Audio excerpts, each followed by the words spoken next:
যে ছাত্র জনতা, বিশেষ করে ওই জুলাই আন্দোলনের ছাত্ররা অগ্রগামী ভূমিকায় ছিল এবং একটা মানুষের কিন্তু একটা আশার জায়গা তৈরি হয়েছিল, যে দিবু ভাই বল বিশাল আশার জায়গা তৈরি হয়েছিল যে নতুন বাংলাদেশ, গণতান্ত্রিক ধারা, রাষ্ট্র কাঠামো নানানভাবে পরিবর্তন হবে।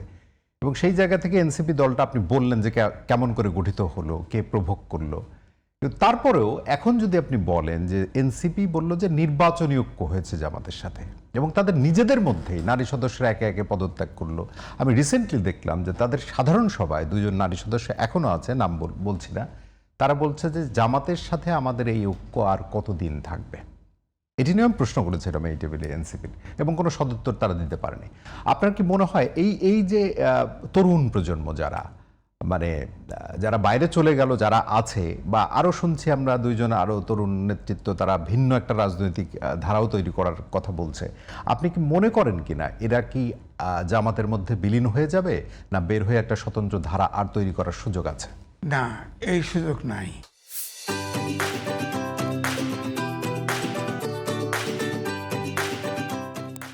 কারণ হচ্ছে ধরেন, বিশেষ করে আমি বলবো আমাদের দেশে যারা প্রবীণ তারা কিন্তু এই জুলাই আন্দোলনে কিন্তু তাদের প্রত্যাশা বেশি ছিল, কারণ দেশ 55 বছর স্বাধীন হয়েছে, আমাদের প্রত্যাশা পূরণ হয় নাই। আমরা চাইছিলাম যে এই যে প্রত্যেকটা আন্দোলনে, আপনি দেন 52 সাল থেকে সব আন্দোলনের ছাত্ররাই অগ্রভাগে ছিল, কিন্তু এই তরুণদের তো একটা আন্দোলনের অগ্রভাগে ছিল, তার ব্র্যান্ড ভ্যালু ছিল। তারা যদি আলাদাভাবে ইলেকশন করতো, আলাদাভাবে, ঠিক আছে রাজনীতি করছে এবং সেটি কিন্তু তাদের কথা ছিল যে 300 আলাদাভাবেও যদি ইলেকশন করতো, তাহলে আমার ধারণা পাস করুক আর না করুক, এটা কিন্তু সমাজে একটা প্রেশার গ্রুপ হিসেবে থাকতো। কিন্তু এইটা এখন ধরেন কয়েক ভাগে বিভক্ত হয়েছে। একটা ধরেন এনসিপি আছে, জামাতের সাথে ঢুকে গেছে। জামাতকে আমি বলি বোয়াল মাছ, এটার পেটের ভিতরে ছোট মাছ ঢুকলে হজম হয়ে যায়, তাজা মাছ ঢুকলেও হজম হয়ে যায়, এটা হজম হয়ে গেছে, ওই পার্ট হজম হয়ে গেছে। দ্বিতীয় হচ্ছে যে একজন উপদেষ্টা ছিল, সে তো আলাদা, 2 জন নিয়ে আলাদা একটা করে ফেলছে, তার আগে একটা দল হয়েছে, নারীরা বেরিয়ে গেছে, অর্থাৎ এটা ভেঙে চুরে গেছে।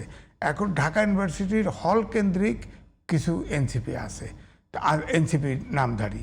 এখন ধরেন এই দেশের সব তরুণ, 4 কোটি তরুণের মানসিকতা তো ছিল এই মুভমেন্টের ভিতরে, কোনো প্রত্যক্ষ বা পরোক্ষভাবে ছিল, তো তারা কিন্তু হতাশ।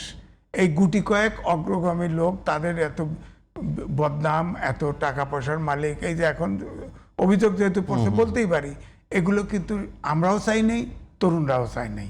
এখন এই তরুণরা, আমি আগেও বলেছি, ডাকসু যখন শিবিরের হাতে চলে গেল, এই ডাকসু ছিল এই দেশের আন্দোলনের সূতিকাগার। আমি বললাম এই ডাকসু আর কোনোদিন আন্দোলন করতে পারবে না, কারণ শিবিরের অধীনে কেউ আন্দোলন করবে না, আমি বলছি।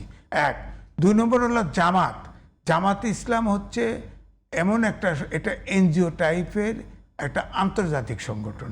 আগে জামাত ইসলাম পাকিস্তান, জামাত ইসলাম আগে বাংলাদেশ, নিবন্ধন পাওয়ার জন্য বাংলাদেশ জামাত ইসলাম হয়েছে। তো এখন দেখেন এই জামাত ইসলাম, আপনি দেখেন কতগুলো প্রতিষ্ঠান তাদের আছে, একটি প্রতিষ্ঠানের জামাতের সদস্য ছাড়া কেউ চাকরি করে না, তাদের কাছে আবার চাঁদা নেয়, অর্থাৎ প্রাতিষ্ঠানিক চাঁদাবাজ হিসাবে জামাত হচ্ছে সবচাইতে বড়।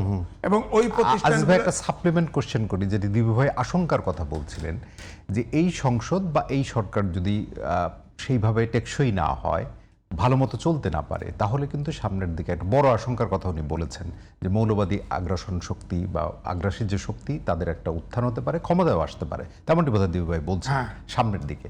এখন আমার কথা হলো যে আপনি সমালোচনার জায়গায় আনতে পারেন প্রতিক্রিয়াশীল গোষ্ঠীকে, তার কাজকে আপনি অপছন্দ করতে পারেন, কিন্তু তার বিপরীতে আপনি কি দিতে পারলেন? আসলে মানুষকে তো আপনার সম্পৃক্ত করতে হবে। আমার কাছে তারা সসংগঠিত হলো, আমরা হলাম না কেন? দীপু ভাইয়ের সাথে একটু দ্বিমত করে আমি বলি, ইতিমধ্যেই কিন্তু ফ্যাসিস্ট সরকারের সমর্থকরা কিন্তু ওপেন হওয়া শুরু করেছে, এবং আমার ধারণা তারা জামিন টামিনও পাওয়া শুরু করেছে।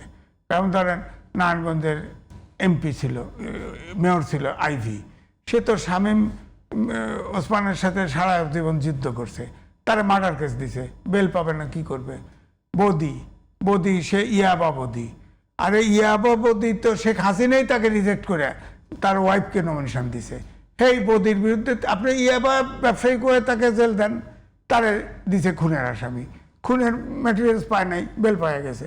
এইভাবে ধরেন অনেক লোক জেলখানায় তো ভরে ফেলছে। মোস্তাকের সময় জেলখানায় জায়গা ছিল না, এখন কিন্তু জেলখানায় জায়গা নেই। আমাদের সাংবাদিক ধরেন আনিস আলমগীর সহ প্রায় 200-র অধিক সাংবাদিক জেলখানায় আছে, ঢুকছে আর বেরোয় না, হিয়ারিংও হয় না। আমার কথা হলো কেউ ফৌজদারি অপরাধের ঊর্ধ্বে না, অন্যায় অপরাধী হলে তার বিচার করেন, সব জেলখানায় ঢুকায় রাখছে। তো এই জন্য আমি বলছি যে এখন কিন্তু যতই বলেন, এখন যে ওই আগে যে নির্বাচন হয় নাই, এখন কিন্তু আওয়ামী লীগ ফিরবে। ফিরলে আপনি দেখবেন আবার বিএনপির লুঙ্গির নিচে ঢোকার চেষ্টা করবে জামাত এবং এনসিপির দুর্যোগ হবে। আপনি খেয়াল রাখেন, জামাত এবং এনসিপির দুঃখ থাকবে, এমন হবে যে এই আওয়ামী লীগ যদি মাঠে আসে, এবং এখন যারা যা করতেছে এটা কিন্তু আওয়ামী লীগকে মাঠে আনার সুযোগ তৈরি করে দিচ্ছে। তারা মাঠে আসলে কিন্তু আপনি যতই বলেন এরকম হতে পারে যে ওই আগের মতো দ্বিদল বিএনপি আওয়ামী লীগ, বিএনপি আওয়ামী লীগ, জামাত কিন্তু তখন সাইডে চলে যাবে। এখন তো যেটা হচ্ছে এই পরিস্থিতি তো থাকবে না। আওয়ামী লীগের যতই বলেন, আমাদের দেশের মাটি হচ্ছে যাকে আপনি যত অপ্রেস করে রাখবেন তার সমর্থক তত বাড়বে। এখন আওয়ামী লীগের আপনি দেখেন একটা সমর্থক বেরোয় নেই। বিএনপি 17 বছর নির্যাতিত হয়েছে, গুম খুন আয়নাগর কত কিছু করছে, একটা সমর্থক কমছে? কমে নাই তো। এই জন্য ভোটে পাশ করছে, চাঁদাবাজির অভিযোগ নানান কিছু, তারপর ভোট দিয়ে দিছে। আর জামাতের যে শেষের দিকের তাফালিং, এই তাফালিং এর কারণে মানুষ বলছে হায় হায় এই বিপদে ঢোকা যাবে না। তখন আপনি দেখেন এবারে দেখেন সব লোক ভোট দিছে। স্থানীয় পর্যায়ে লোকাল কন্ডিশনে হয়তো ভোট এদিক সেদিক হয়েছে কিছু, কিন্তু অধিকাংশ ভোট দিয়ে অন্ততপক্ষে অন্ধকার যুগে যাবে না। ভোটের আমার মনে হয় 15 দিন আগে থেকে একটা নতুন রকমের একটা জোয়ার তৈরি হলো। আবার তো অন্ধকার যুগে যাওয়া যাবে না, কারণ ওই তো বললাম জামাত মানে জামাতের সমর্থকদের দল, সরকারে গেলে তারাই উপকৃত হবে, এটা সার্বজনীন দল না। তো আমি তো বললাম যে প্রতিষ্ঠানগুলো আছে, যতগুলো প্রতিষ্ঠান আছে দেখেন সব প্রতিষ্ঠানে জামাতের লোক ছাড়া চাকরি পায় না, এবং তারা আবার চাঁদাও দেয়। তো সুতরাং চাঁদাবাজ যদি প্রাতিষ্ঠানিক চাঁদাবাজ বলেন তারা, এবং এইটা সার্বজনীন দল না। ইসলামিক দল যেগুলো আছে এগুলো সার্বজনীন না, অর্থাৎ আমরা জামাত করি না, আমাদের কোনো কাজে আসবে না, বরং আমাদেরকে গুহার ভিতরে ঢুকাই দিবে। এই জন্যে মানুষ টেরোরাইজ হয়ে সব জামাতের বিরুদ্ধে ভোট দিছে।